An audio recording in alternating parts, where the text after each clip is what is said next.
உயர்கல்வி அமைச்சர் எஸ்.பி. திசாநாயக்க இன்று மட்டக்களப்பில் இடம்பெற்ற சில நிகழ்வுகளில் கலந்து கொண்டார். மட்டக்களப்பு மாவட்டத்திற்கு விஜயம் செய்த உயர்கல்வி அமைச்சர் கிழக்கு பல்கலைக்கழகத்தின் பந்தாறு மூளை வளாகத்தில் இடம்பெற்ற கலாசார விழாவில் பங்கேற்றார்.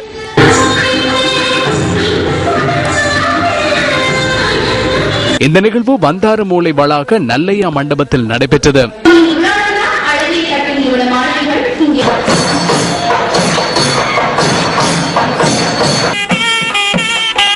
மட்டக்களப்பு வைத்தியசாலையில் கற்கை பிரிவு கட்டட தொகுதிக்கு அடிக்கல் நாட்டும் நிகழ்வு இன்று இடம்பெற்றது. உயர்கல்வி அமைச்சரின் தலைமையில் இந்த நிகழ்வு நடைபெற்றது. இந்த கட்டடத்திற்காக 299 மில்லியன் ரூபாய் நிதி செலவிடப்பட உள்ளது. இந்த நிகழ்வில் கிழக்கு வளாக உபவேந்தர் உள்ளிட்ட பலர் கலந்து கொண்டிருந்தனர். இதேவேளை கிழக்கு பல்கலைக்கழகத்தில் சமூக நல்லிணக்க கற்கை நெறியினை பூர்த்தி செய்த மாணவர்களுக்கான சான்றிதழ் வழங்கும் நிகழ்வு நேற்று இடம்பெற்றது.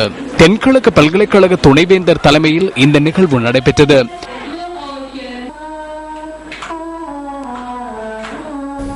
இந்தியாவின் முன்னாள் ஜனாதிபதி டாக்டர் அப்துல் கலாம் வெளியிட்ட கருத்து இன்றைய சிந்தனை தூண்டும் அறிஞர் வாக்கில்.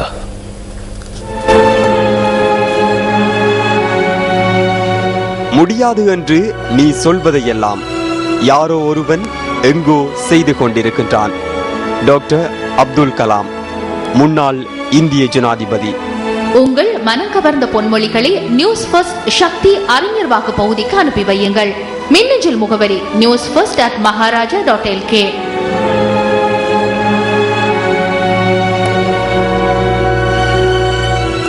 பென்தோட்ட பிரதேச சபை தலைவருக்கும் உப தலைவருக்கும் இடையே இன்று கைகலப்பு ஏற்பட்டுள்ளது. சம்பவம் தொடர்பில் இரு தரப்பிலிருந்தும் முறைப்பாடு கிடைத்துள்ளதாக போலீசார் கூறினர். பென்தோட்டை பிரதேச சபையின் நிதிக்குழு இன்று முற்பகல் கூடியது. இந்த அமர்வின் போது பிரதேச சபை தலைவர்களுக்கும் உப தலைவருக்கும் இடையில் ஏற்பட்ட வாய் தர்க்கம் முற்றி கைகலப்பு ஏற்பட்டுள்ளது. சம்பவத்தின் பின்னர் பிரதேச சபை தலைவர் பலப்பிட்டிய வைத்தியசாலையிலும் உப தலைவர் பெந்தர வைத்தியசாலையிலும் அனுமதிக்கப்பட்டுள்ளனர். நான் சபையினுள் நுழையும் போது உப தலைவர் கெட்ட வார்த்தைகளால் அதிகாரிகளை தூற்றுவதை அவதானித்தேன். நிதி கூட்டத்தின் பின்னர் நான் அது தொடர்பில் வினவினேன். அதன் போது அவர் அதனை தரக்குறைவாக நினைத்து என்னையும் தூற்ற ஆரம்பித்தார். அவர் என்னை தாக்க முயற்சித்தார். நான் என்னை பாதுகாக்கும் நோக்கில் அவரை தள்ளினேன். அதன் பின்னரும் அவர் என்னுடன் சண்டைக்கு வந்தார்.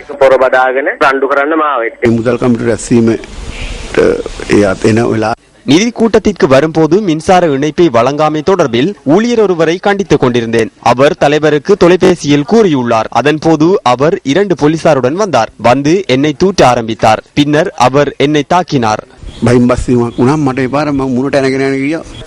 உபதலைவர் மேலதிக சிகிச்சைகளுக்காக இன்று மதியம் நாகோட வைத்தியசாலைக்கு மாற்றப்பட்டதாக போலீசார் கூறினர். சம்பவம் தொடர்பில் பெந்தோட்ட போலீசார் விசாரணைகளை மேற்கொண்டு வருகின்றனர்.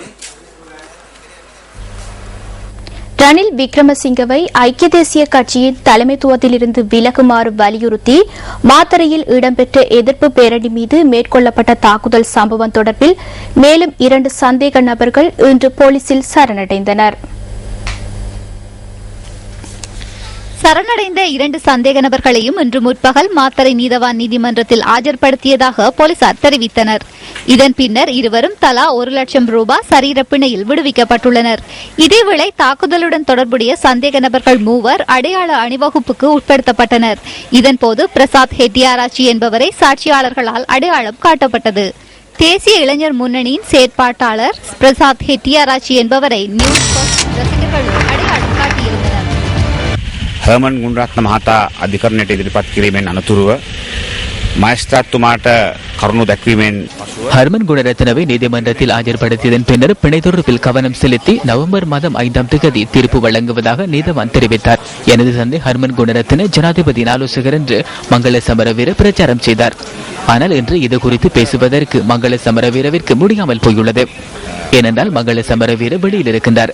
ஜனாதிபதியின் ஆலோசகர் என்று கூறப்பட்டவர் உள்ளே இருக்கின்றார். இது மக்களுக்கு தெரியும். மங்கள சமரவீர போய்தான் கூறுவார். ஆதரவாளர்களுக்கு கொடூரமாக தாக்கி கட்சி அளிக்க வந்தவர் என்பது திட்ட தெளிவாகியுள்ளது. පාක්ෂිකයන්ට කූර ලෙස පහර දීපු මේ පක්ෂය විනාශ කරන්න ආපු කෙනෙක් කියන එක අද සක්සුදක්සේ පැහැදිලි. ஐக்கிய தேசிய கட்சியின் தலைமைத்துவத்திலிருந்து விலகுவதாக ரணில் விக்ரமசிங்க எந்த ஒரு உறுதிமொழியையும் ஐக்கிய பிக்குகள் முன்னணியின் தேரர்களுக்கு வழங்கவில்லை என அந்த கட்சியின் தேசிய அமைப்பாளர் தயா கமகே தெரிவித்தார்.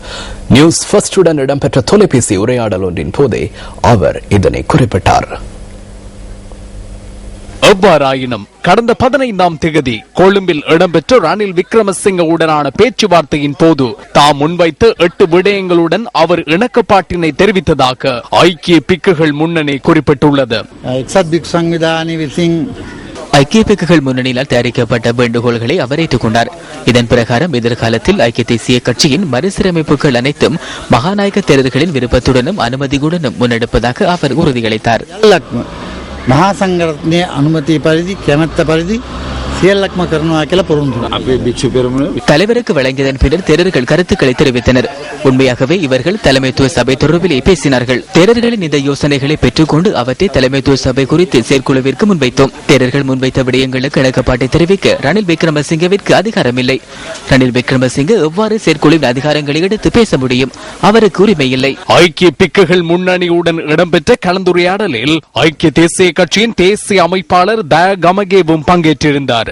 தலைமைத்துவத்திலிருந்து விலகுவதாக எந்தவித உறுதிமொழிகளும் வழங்கப்படவில்லை என தயா கமகே என்று தெரிவித்தார்.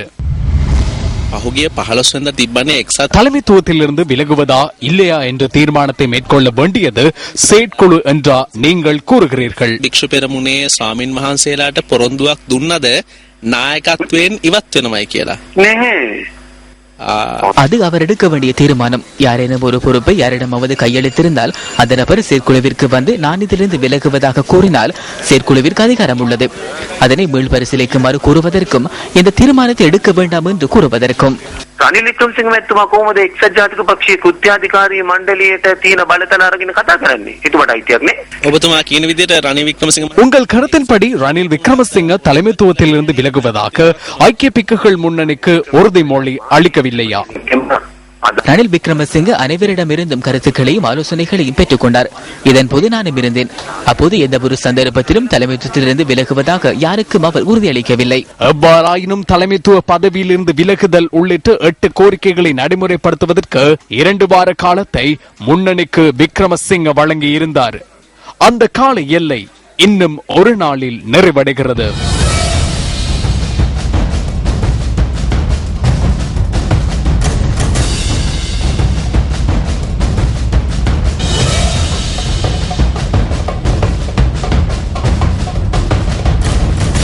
தேரர்களுக்கு வழங்கிய உறுதிமொழிக்கிணங்க ஐக்கிய தேசிய கட்சியின் தலைமைத்துவத்திலிருந்து ரணில் விக்ரமசிங்க நாளை விலகிக் கொள்வாரா? ஆமெனின் நியூஸ் இடைவெளி Y என டைப் செய்து 7788க்கு SMS செய்யுங்கள். இல்லையெனின் நியூஸ் இடைவெளி N என டைப் செய்து 7788க்கு SMS செய்யுங்கள். இன்று வெளியான பத்திரிகைகளில் இருந்து நாம் தெரிவு செய்த கேலி சித்திரம் அடுத்து.